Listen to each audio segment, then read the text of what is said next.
In Ekurhuleni, the line between law enforcement and organized crime seems to have essentially vanished. The Chief of Police, who appeared before the Matlanga Commission last week, has been suspended for alleged misconduct. We're going to talk about those charges later. His deputy, Brigadier Julius Mkhwanazi, of running a secret network that is tied to Kat Mtsala, as well as allegedly helping his own officers who have committed a murder clean up the crime scene. This is how bad this testimony is. And whistleblowers, well, they get intimidated, and some of them are even dead. This is the story of how Ekurhuleni's Metro Police became part of South African's corruption machine. So we have to start with the chief. So the chief of Ekurhuleni of the Metro Police Department, I'm going to be referring to it as the EMPD from now on, is known as Chief Jabulani Mapiyeye, and he was suspended in 2024 after 2 women accused him of harassment. I can't say the full word for YouTube.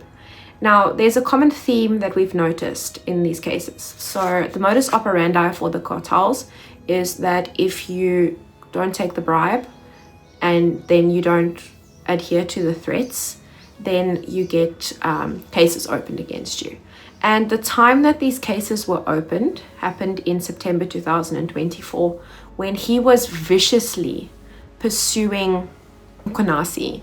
Behind the headlines, while this was all happening and while his name was being dragged through the mud, he said he was trying to get IPID, which is the investigative police authority basically for the police that investigates bad police behavior. He was trying to get them to investigate Mkhwanazi. But then what happened was that he got suspended in September 2024, Chief Mapiyeye, and Mkhwanazi got promoted. This is also a common theme that we've seen on this channel. I got the picture from his testimony of Chief Mapiyeye, of a man who was just chief in name, because essentially his deputy was running things, and he didn't even have a say in how his deputy was appointed. He was just got a letter from HR saying that he's one of the candidates for the position, and Brigadier Julius Mkhwanazi got promoted, and he began running the whole of the Metro Police. So under the backing allegedly by city manager Dr. Imogen Mashazi, so she is the chief's boss, right? So he has to listen essentially to her. And with her backing, his underling is basically running the whole department. The words were that he was usurped, his power was usurped. And he was recruiting and he was promoting officers without the chief's knowledge, undermining his authority completely. And then things got worse, because in a 2021 letter, Brigadier Mkhwanazi claimed that EMPD had an endless working relationship with a private security company known as Cat VIP. Cat VIP was indeed owned by Kat Mtsala. Supposedly, this company was supposed to help officers with VIP protection and roadblock assistance, and they were supposed to help track criminals. And Kat seemed as though he was doing this out of the kindness of his heart, because he even donated 300,000 Rand in stationery that was never received. But this partnership was essentially illegal. Donations of vehicles and services require the Treasury to approve it. And Cat VIP wasn't even a registered security provider for the city. And Mkhwanazi still went ahead, appointing himself and signing off promotions and deployments. And every time that, Chief Mapiyeye objected, Dr. Imogen, the city manager, Dr. Imogen Mashazi, who was his boss, dismissed him, saying that Mkhwanazi had the permission to do so and authority to do so. And she even put him on special leave for a month and said he must come back unbiased and change his opinion, almost like she was disciplining him. Now, in March 2023, the so-called blue light saga broke. This was good reporting by Jeff Wicks, because vehicles belonging to Cat VIP were found to be fitted with these EMPD blue lights and registered as EMPD vehicles. and this was allegedly done under Nasi's orders. Now, private citizens are not supposed to have access to these sirens. These sirens are only supposed to be used in emergencies and in registered cars.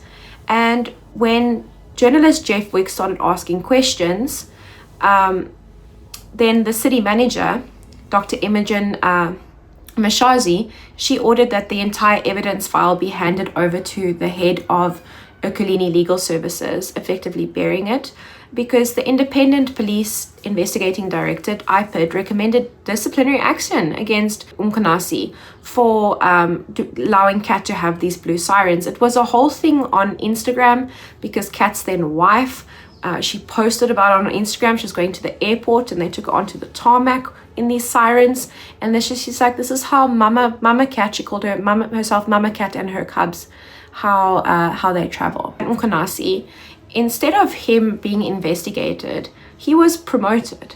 And as we're going on, through this, Chief Mapiyeye, he's still trying to get these cases to be taken forward, and eventually he gets put on suspension in September 2024 when those women come out with those accusations against him. And he also gets put on, he also gets his protection taken away. He's had threats made against him, he gets his police protection taken away, and he gets his weapons taken away, and he's essentially defenseless. And this man is someone who has served 42 years in the police, and this is how he is treated. So when Chief Mapiyeye was asking about these cases and why the city manager wasn't pursuing them, then she allegedly said that her name and someone else's name was going to be handed over to someone known as Mswazi for a hit if she carried this case through. Now, Mswazi, we know, is a taxi boss from Pretoria who was killed in 2024. My theory is that he was the head of the cartel, the CEO, and that the Big Five are on the board. And I don't know who the new head is, but there's obviously someone else that has taken over his alleged role. Now, Cat VIP was no ordinary security outfit, because like I said, his partner, Cordelia, also known as Mama Cat Kabeng, flaunted the blue light convoys on Instagram. And Cat VIP also shares ties with someone else, Hangwani Morgan Maumela. He is a nephew by marriage to Cyril Ramaphosa through a previous marriage. And he was that one that was implicated in that Tembisa Hospital scandal. Remember, they went and confiscated all of his cars. He's accused of siphoning over 820 million rand through, I think, 50 shell companies. And this is what Babita Decoran flagged as unusual. And she was murdered 19 days later after blowing the whistle on that network. So this is all the people that we're starting to see how everyone is related. So when this Mkhwanazi started calling a partnership with EMPD, it wasn't just bending the rules. It connected Ekurhuleni's police force to one of the country's most brutal cartels. That's basically what it did. Now we're going to talk about the bad behavior of Mkhwanazi. So Mkhwanazi had handpicked his own SWAT unit, according to testimony, meant to fight organized crime, but then they allegedly became the crime. And in one 2023 incident, these three officers are always involved. These three officers, one of them is a female officer. They allegedly raided a supermarket. They seized cigarettes worth 29,000 rand. They allegedly kidnapped the store owner, dropped him off on a veldt and told him to run because he's a foreigner. And then they handed over the stolen goods to the police, claiming they were found in the veldt. And there's another one, November 2023, of a truck theft case where these officers impounded a vehicle on false grounds. They drove it to an unknown location and returned it without its gearbox and without its load. No one was charged in that incident. And in another case, 45 million rands worth of precious stones set for export was stolen during an EMPD seizure. CCTV footage allegedly showed these officers confiscating these precious stones, but no arrests were made. And one of the officers accused a later person who would also investigate this whole case, Commissioner Revo Spies, we're going to talk a little bit about him later, of victimizing her. But the CCMA dismissed the case. entirely. So this is bad behavior, and there's more coming, because then there's the Mayerton copper cable incident where EMPD officers accused of theft backed by an informant by the name of Yaku Hanekom. Now this Yaku Hanekom, he was shot dead in a drive-by shooting the same day that these officers were granted bail.